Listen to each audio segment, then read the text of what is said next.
The Great Wall. A story in stone and people. The Great Wall of China is a story written in stone and earth. It is also a story about people and their endless struggle for safety. Long winding walls stretch over steep green hills and across vast empty deserts. They climb over sharp mountain ridges and cross wide flowing rivers.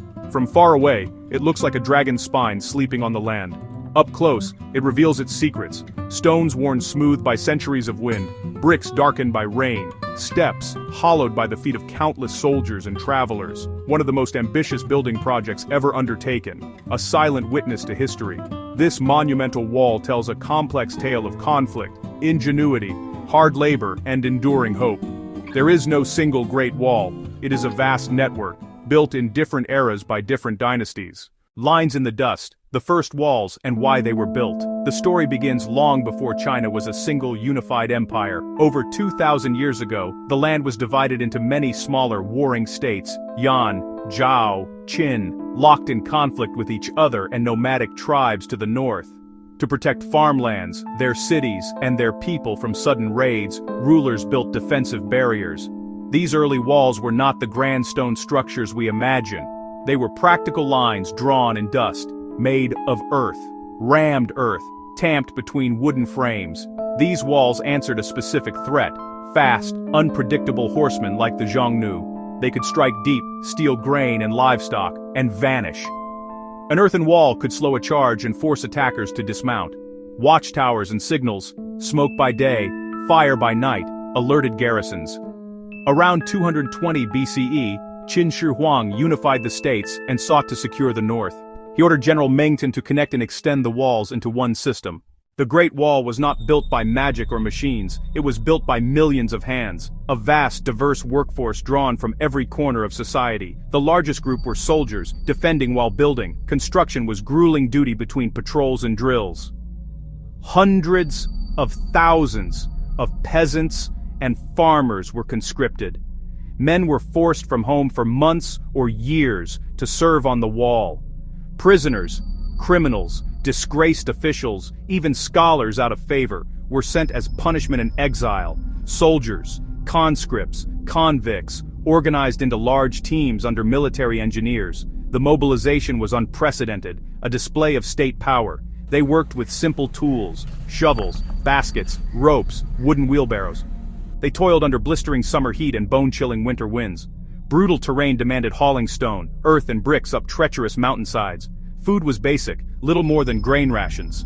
Shelter was crude. Tents and hastily built huts. Disease, accidents, exhaustion. So many perished that the wall was called the longest cemetery on earth. Workers were not buried inside the wall, that is a myth, but countless graves lie nearby.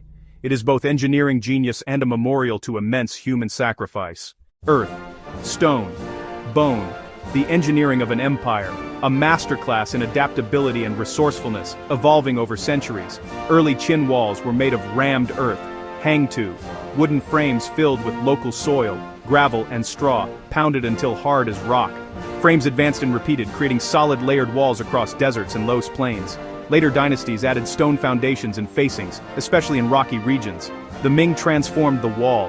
They built the iconic gray brick and stonework still seen today. Vast quarry networks and kilns produced millions of uniform bricks. Transport relied on human labor, animal power, and ingenuity. On steep ridges, chains of hands moved bricks and baskets of mortar. Engineers built an integrated defense, watchtowers, fortresses, and gates at key passes.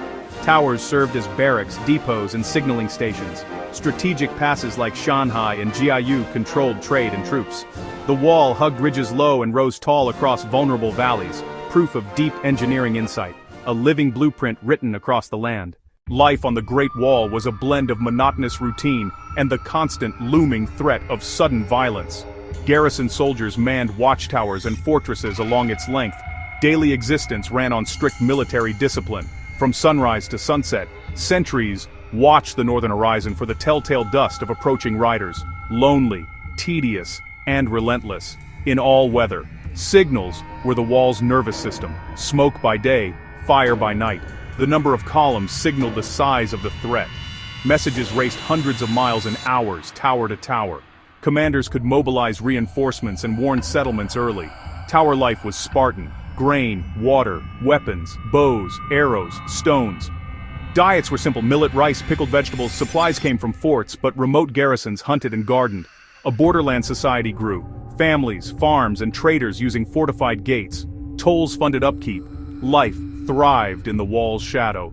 For those who lived here, it was work, protection, and a daily line between worlds. The Great Wall most people see today is largely Ming. They ruled from 1368 to 1644. After toppling the Mongol-led Yuan, the Ming feared a resurgence. They rebuilt, strengthened, and extended the defenses from the Bohai Sea in the east to the Gobi Desert in the west.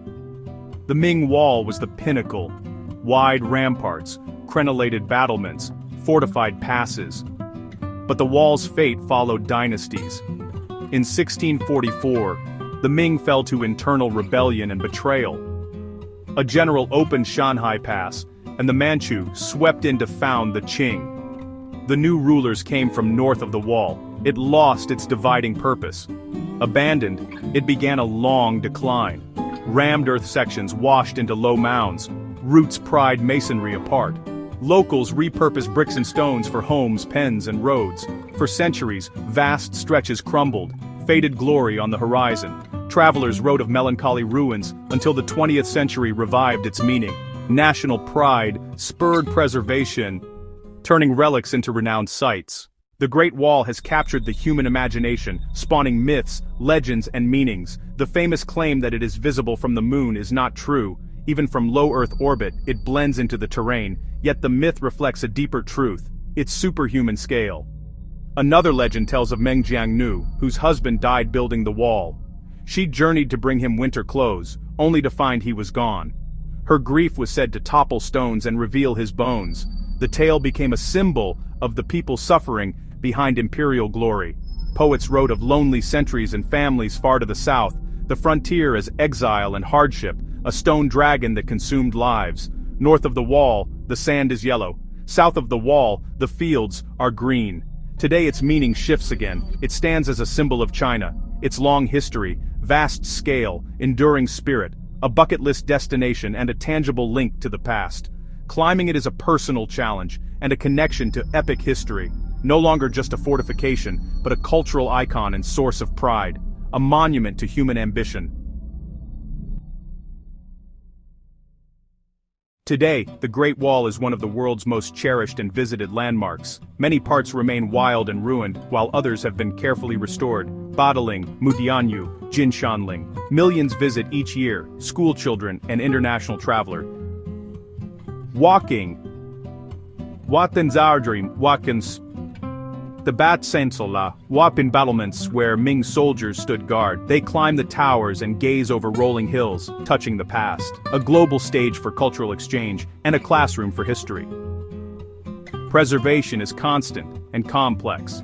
Archaeologists and conservators map remote, crumbling sections, using drones and satellite data to rediscover what was thought lost. Their work seeks balance, not to make it new, but to stabilize and respect the old. Repairs replace missing bricks, shore foundations, and clear invasive roots. Traditional materials honor original methods, which parts to restore for visitors, and which to leave as honest ruin. How to manage millions without damaging the site. No easy answers. It teaches engineering with local materials and environmental wisdom. Beyond stone, it is part of daily life, a living element of the landscape, a bridge connecting present to a long, complicated past. In the end, the Great Wall is far more than just a wall. It is sprawling, imperfect, and deeply human, a record etched across China's landscape. It holds the heights of ingenuity and the depths of suffering, a testament to emperors' ambitions and the anonymous millions who gave sweat, strength, and often their lives. Each stone has a story. Each crumbling tower remembers lonely sentries watching the silent north. It teaches our desire for security and warns how a shield can become a cage. A line that defines a nation and separates neighbors. Its purpose shifted with time.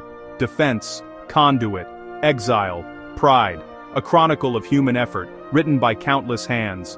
Baked bricks, pounded earth, chiseled stone from 1,000 mountains, built across generations. A project without end. Even the strongest barriers change. The greatest works are never finished. A timeless record of struggle and perseverance. A long stone river flowing through the heart of history.